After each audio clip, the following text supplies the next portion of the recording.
ganyan ang itsura mo. Mahahalata tayo na Iris niyan eh. Iba na ang kinikilos niya. Parang huli na eh. May alam na siya. Kinagabihan naman ay tinanong naman na Iris si Tyrone kung sino pa ang pwede nilang imbitahan, kaya agad niyang pinaalala yung sinabi ni Iris na maliit lang na celebration, kaya bakit sila mag-iimbita ng madaming tao. Tumawa si Iris at nangatwiran siyang gusto niyang sabihin sa lahat kung gaano niya ito kamahal, na agad namang hiniling ni Tyrone na baka pwedeng silang dalawa na lang, pero nagpanggap si Iris at nagmakaawa sa asawa niya na pagbigyan niya ito, kaya wala nang nagawa pa si Tyrone. Agad siyang lumabas sa kwarto nila, kaya nahalata ni Iris na tutol siya sa plano niya. Sabay nilabas niya yung larawan nila Jasmine na nakuha niya sa bahay ni Astor.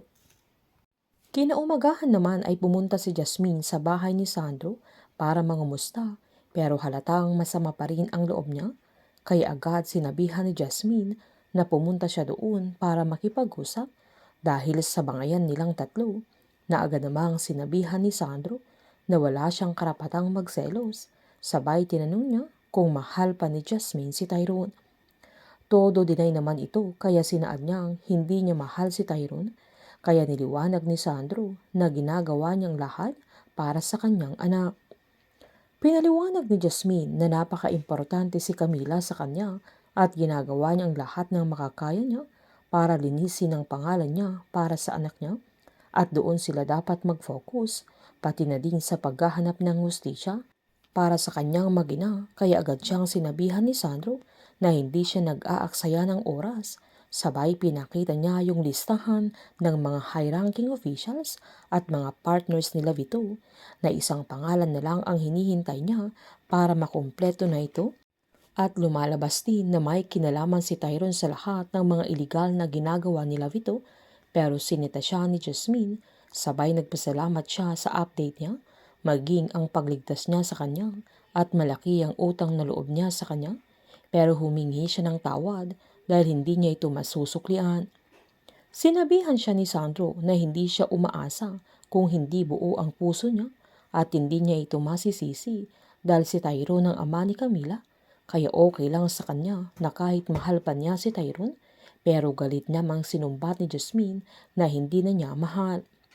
Pinersa siya ni Sandro at hinawakan niya yung braso niya, sabay pinaalala niya kung alam niya ang pinapasok niya, kung si Tyrone ang kasama niya, at gagawin niya lahat para maprotektahan siya, kaya mananatili siya sa poder niya. Agad namang nanglaban si Jasmine at galit niyang sinabing hindi siya si Ivy, kaya tumigil na ito, sabay tumalikod na, pero hinabol ni Sandro. Pasigaw na sinabi ni Jasmine na hindi siya si Lavender Fields, kundi siya si Jasmine Flores, kaya sinumbat ni Sandro na siya si Jasmine na niloko ni Tyrone noon at magpapaloko ulit.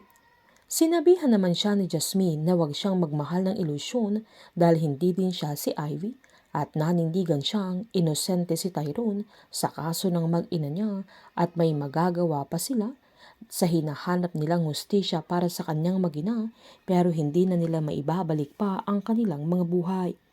Bago naman umalis si Iris ay binati niya si Tyrone sa araw ng anniversary nila. Sabay nilabas niya yung wedding ring niya na tinago niya at pinasuot niya sa asawa niya.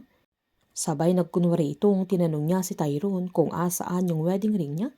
Nadadismaya siya nang sabihin ni Tyrone na nawala yung wedding ring niya sa China, kaya sinabihan ni Iris na may mga bagay talagang hindi na mapapalitan pa.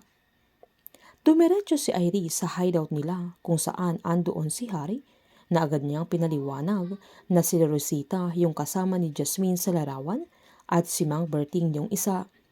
Giniit pa ni Harry na madaming mga fingerprints na nakuha sa larawan, pati na ang fingerprints na Iris, at may isang fingerprint na lumabas sa database ng mga pulis na walang iba kundi si Jasmine Flores. Agad kinuha ni Iris yung larawan at sinaad niyang kumpirmado na si Jasmine Flores ay si Lavender Fields. Mauunang pupunta si Tyrone sa venue ng celebration nila, kung saan andoon na si Jasmine, na pagsasabihan niya ito na bakit ganun ang itsura niya, na baka mahalata sila ni Iris. Ipapaliwanag naman ni Tyrone na malakas ang hinala niya na may ibang nangyayari dahil iba ang kinikilos ng kanyang asawa at alam niyang may alam na si Iris at parang huli na sila sa kanilang mga plano. Painit ng painit ang mga tagpo, sabay-sabay po nating subaybayan ang advance episode ng Lavender Fields dito lamang po sa aking channel. Patuloy lamang po manood at mag-subscribe para ma-update po kayo sa mga susunod na episode. Marami pong salamat.